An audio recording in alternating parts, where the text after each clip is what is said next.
Hey everyone, Mr. Sujano here, your source for gaming, tech, emulation, and open source news. Let's get started. Alright, to kick things off, we're talking about Nintendo Switch 2 emulation, because of course we are.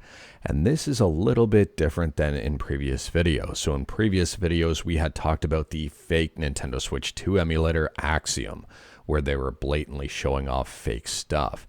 This is a little bit different because there's a rumor out there right now with some video evidence of a Ryujinx fork running Nintendo Switch 2 stuff. So the latest rumor, and I want to stress rumor at this point, is that someone has tweaked Ryujinx to be able to boot Nintendo Switch 2 games, namely Mario Kart World. And I want to take this one with a grain of salt. Be very careful with this one in terms of whether or not you think it's true. And I would say yes, be skeptical. This has not been verified outside of just the video that's been posted here, so we don't know if it's actually true or not. And it's very healthy to be skeptical about these things. If you are interested in this and wanted to learn more about it or investigate, like everything we talk about, links are in the description below right at the bottom. I don't hide my sources. Until I see more people verify this one, I'm really skeptical about it.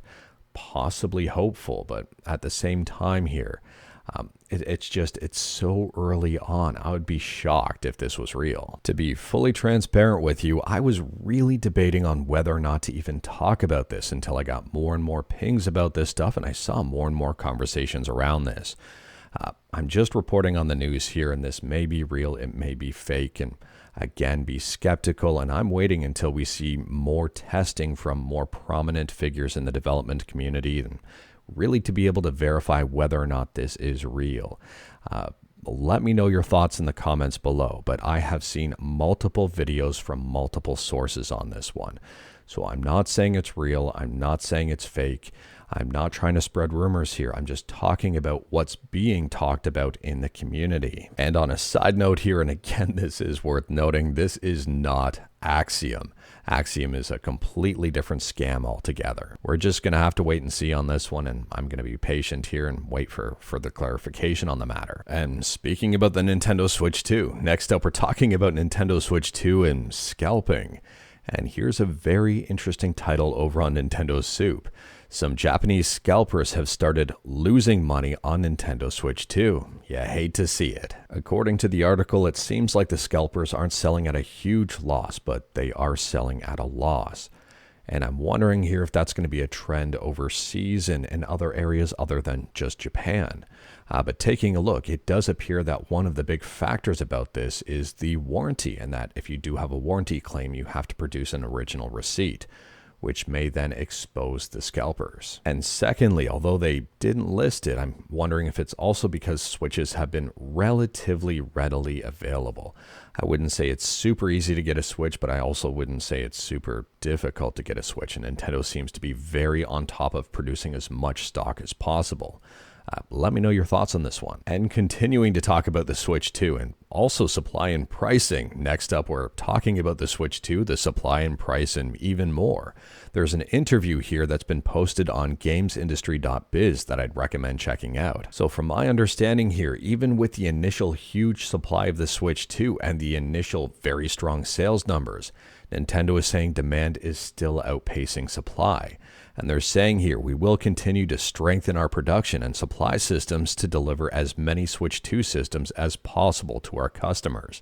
I would say that is good business 101. I mean, you want to sell as many as possible. But interestingly here, they've already supplied quite a bit to the market, and they're trying to supply even more. And I'm curious to see if demand continues to be high for the Switch 2, especially with the price that a lot of people complained about. It seems that the price may not have been a factor overall. Now, in terms of Switch 2 stock, I would say I guess it varies. I mean, I've seen Switch 2s on the shelves in game stores. I don't know if I was just there at the right time when they put them out or what. Maybe they're out of stock normally. I don't know. I mean, some people report that it's very easy to get their hands on a Switch 2 if they want it, and their game stores around them normally have them. And then some people are saying that Switch 2s are near impossible to get and they're always sold out. and it does seem to be a problem currently in Japan. Now, as for the price of the Switch 2, I have seen some people speculate Nintendo may reevaluate the price of the Switch 2 and end up putting it down. And I don't think that's correct. I could be wrong here, but based on the price of the Switch 2 and how much it's currently selling, I do think it's priced too expensive. But at the same time, based on how many units it's sold right now, I think that Nintendo probably thinks it's priced well. I'd be shocked if they put it down. Maybe if sales tanked and fell off a cliff, maybe then they'd reevaluate. But if momentum continues here and it keeps selling out, then I see no incentive for Nintendo to put down the price. Like, why would they? Next up here, we're talking about Romero Games. Now, we have talked about Romero Games recently when it was reported they lost their publisher, and that publisher was reportedly, it was suspected to be Microsoft or Xbox.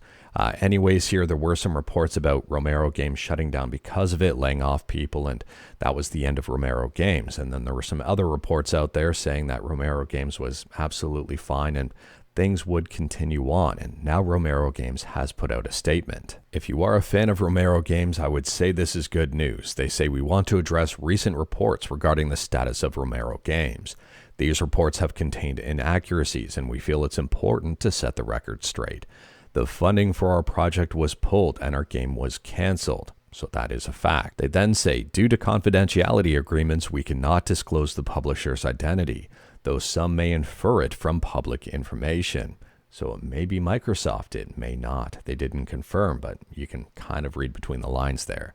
They then say, as a result, we now have to reassess the entire staffing of our studio. And I would agree. I mean, if they don't have a publisher funding some of this stuff, that could really cut into the overall viability of the company. But then they say, and this is huge, Romero Games is not closed, and we are doing everything in our power to ensure that it does not come to that. Any suggestion otherwise is factually incorrect. Indeed, we were in the studio today to discuss next steps with the team. Furthermore, this last bullet point is another heavy-hitting one. They say we've been contacted by several publishers interested in helping us bring the game across the finish line, and we're currently evaluating those opportunities. I would say this is a bright, shining light for Romero Games, and this is extremely hopeful. And hopefully something will come from all of this. And speaking about developers and publishers, next up we're talking about Capcom. Now, we've been talking about Capcom quite a bit recently for W after W, where W after W stands for subscribe to Mr. Sujano, or win after win, depending on how you wanted to interpret that. Anyways, this does not appear to be a win for Capcom. In fact, quite the opposite.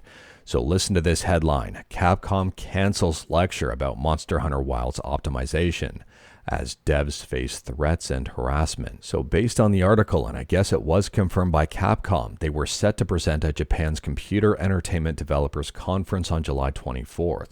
And the presentation or lecture was titled Making Monster Hunter Run Smoothly, Everything You Need to Know About Optimization. And I guess this presentation sparked a little bit of backlash, and by a little bit, I mean a lot and serious backlash. Now, arguably, Monster Hunter Wilds remains a cash cow for Capcom, even though it's been very poorly reviewed on Steam. I mean, taking a look on Steam right now for the recent reviews, they are overwhelmingly negative, and it did have poor reviews on launch as well. The all-time reviews for Monster Hunter Wilds are currently sitting at mixed, which is surprising for a game of this caliber. So based on the reviews here, the negative reviews I'm seeing seem to be based on performance and optimization problems, which is interesting because I believe just a few days ago, Capcom released a new patch for Monster Hunter Wilds to try to help that stuff out. Let me know your thoughts about this one in the comments below. Do you believe Capcom having a presentation on optimization may have been in poor taste and poor timing? Next up, we're talking about one of my favorite Linux distributions, and one that's been gaining popularity quite a bit, and that is Bazzite. And Bazzite just published their July 2025 update with a lot of great stuff in it. So first and foremost, people may not realize, but Bazzite is an immutable distro, and it does rely heavily on Flatpaks.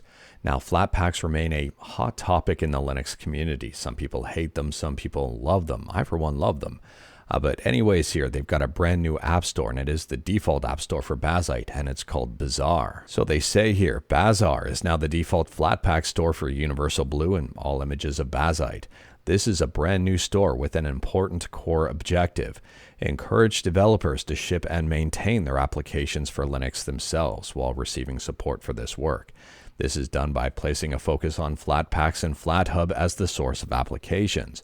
There is no RPM here, important for cases where those are not supported, such as Bazzite. For fresh installs, a new and improved Bazzite portal has returned. This release brings more support for more devices like the Asus Z13 2025 and the One X Player X1 Mini Pro. The kernel has been bumped up to version 6.15.4. Now there's even more with this update, and on a side note here, Bazzite also supports the Stop Killing Games initiative, which I think is nice to see. And for those who are looking to try out Linux for the very first time, if you're looking at a gaming first distro, Bazzite is now one I'm recommending more and more. I freaking love this distro. And speaking about releases, last up here we're talking about new Super Mario Bros. Mario vs. Luigi Online. This is a fan project.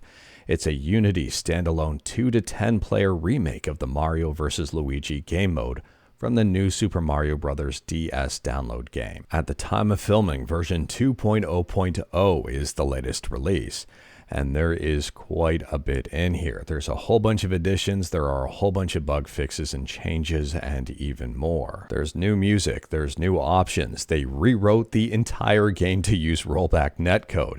Again, for emphasis, rewrote the entire game. That's why it took 3 years. There's a new Teams mode, there's 2 new stages, there's even more.